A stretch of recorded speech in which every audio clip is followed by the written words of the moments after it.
Si nous faisons le bilan de cette lutte contre le Covid-19, nous constatons qu'il y a quelques erreurs.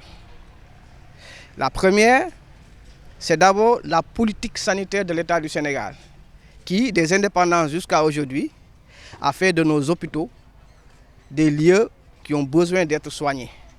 Pas les patients, mais d'abord l'hôpital. Parce qu'il y a un manque de matériel, il y a un manque de médicaments, il y a un manque de matériel consommable, il y a un manque de déficit de personnel. Si vous prenez à titre d'exemple, Ziguinchor ne compte que 2 hôpitaux, 23 médecins spécialistes, 21 médecins généralistes, 8 médecins biologistes, pharmaciens biologistes. Et ces données de 2016, on se rend compte qu'aujourd'hui, il y en a moins. Entre-temps, il y a des médecins spécialistes qui sont affectés et qui n'ont pas été remplacés. L'autre erreur, c'est le retard criminel de Macky Sall. Un retard dans la fermeture de nos frontières. L'État sénégalais a refusé d'amener les étudiants de Wuhan, mais a ouvert, pour des raisons de business, nos frontières aux touristes et aux émigrés qui ont fini par contaminer la population.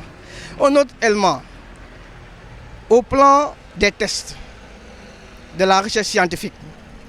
Aujourd'hui, c'est l'Institut Pasteur qui a le monopole des tests. Aucun Sénégalais ne saura qu'il est atteint ou pas si les Français ne le disent pas.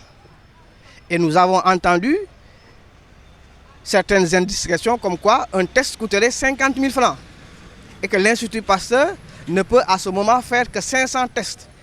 Les spécialistes disent qu'il faut dépister tout le monde. Nous sommes 16 millions. S'il faut dépister 16 millions 500 personnes par jour, vous vous rendrez compte qu'on va mourir avant de dépister tous les Sénégalais.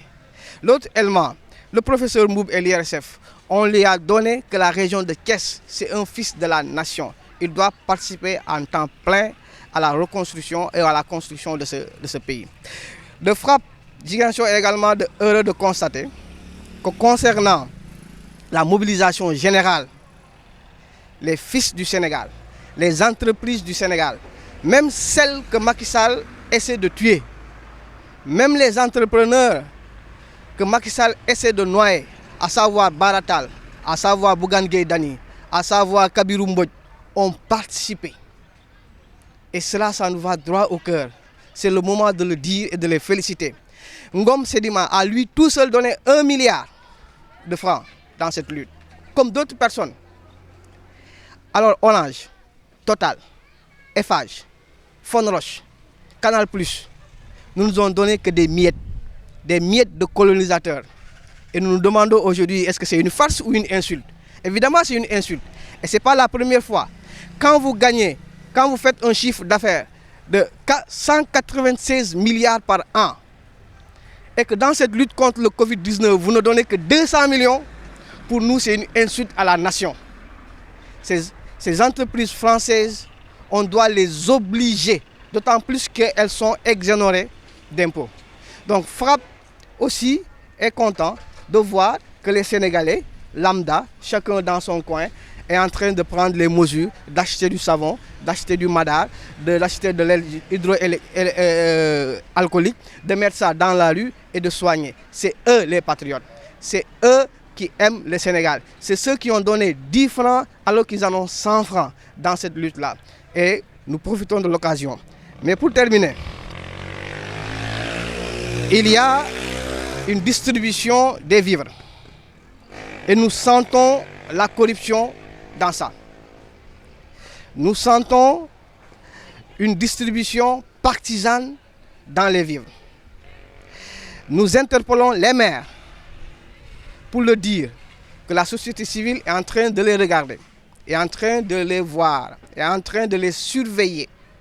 Nous n'accepterons pas que ces vivres achetés avec les impôts des Sénégalais, qu'on en prenne et qu'on donne à une partie des Sénégalais. Il faut donner aux plus nécessiteux. Il faut donner aux personnes les plus vulnérables. Il faut donner aux personnes vivant avec un handicap.